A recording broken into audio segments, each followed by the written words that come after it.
అదేవిధంగా ఈ ఏజెన్సీ పరిచర్య ఏదైతే మనము చేయాలి అని నిర్ణయం తీసుకున్నామో అక్కడ ఉంటున్న ప్రజల పరిస్థితి ఏంటి అని నేను మరలా వారి గురించి కొన్ని విషయాలు తెలుసుకున్నప్పుడు మనసును కదిలించే విషయాలు ఎన్నో నాకు తెలిసాయి. ఏంటి అని అంటే గత 2024 ఆ సంవత్సరంలో చలి తీవ్రతను బట్టి, కేవలం చలి తీవ్రతను బట్టే 5 మంది, మరి ఒక తల్లి వారికి సంబంధించిన పిల్లలు చనిపోవడం జరిగింది. ఎందుకు అనంటే వారు ఉండే ఇంటిలో ఆ చలి తీవ్రతను తట్టుకోవడం కోసము రాత్రికాల సమయంలో, ముఖ్యంగా రాత్రికాల సమయం చలి తీవ్రత పెరుగుతుంటుంది కదా, ఆ రాత్రికాల సమయంలో ఇంట్లోనే వాళ్ళు చలిమంట వేసుకున్నప్పుడు ఆ మంటలో వచ్చిన పొగ ద్వారా మరి వాళ్ళు పీల్చుకోలేని కారణాన్ని బట్టి ఆ పొగనే వారికి పాయిజన్గా మారిపోయి వారందరూ కూడా ఆ రోజు రాత్రి చనిపోవడం జరిగిందని తెలిసింది. నిజంగా ఆలోచన చేయండి, వాళ్ళు ఎంత దయనీయమైన పరిస్థితుల్లో బ్రతుకుతున్నారు కదా.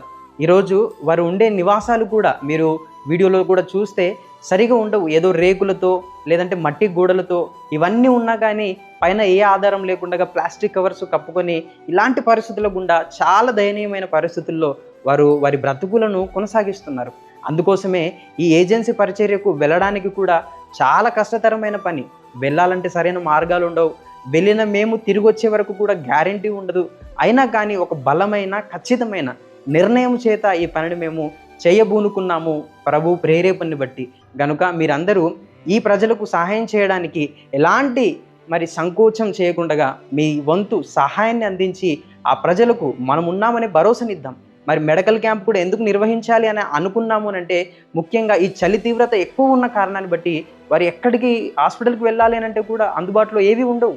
దాదాపు 70, 60, 100 కిలోమీటర్ల దూరం వెళ్ళాల్సిన పరిస్థితి. అందుకోసమే ఒక్కరోజైనా వారి మధ్యకు వెళ్ళి వారికి ఉన్న జలుబు కావచ్చు, దగ్గు కావచ్చు, గొంతు నొప్పి కావచ్చు, ఆస్తమా కావచ్చు, ఇలాంటి వాటికి చిన్నలు మొదలుకొని ముసలి వాళ్ళ వరకు మనము అందించవలసిన సేవలను మెడికల్ క్యాంప్ నిర్వహించి చేయాలి అనే బలమైన ఆలోచన కూడా కలిగి ఉన్నాం. కనుక దయచేసి మీరందరూ సహకరించి చాలా నిజాయితీగా నిస్వార్థంగానే ఈ పరిచర్యను మేము చేస్తూ ఉన్నాము. గత వీడియోలో కూడా చెబుతున్నాము, ఇప్పుడు కూడా చెబుతున్నాము, మీరిచ్చే ప్రతి రూపాయి కూడా కేవలం వారి కోసమే ఖర్చు చేస్తాము. అరే ఈ పరిచర్యలో మేము వెళ్తున్నాం కదా, ఈ ప్రయాణాల కోసము వాడుదాము అనే ఆలోచన కూడా మాకు లేదు. మీరిచ్చే రూపాయి వారి కోసమే.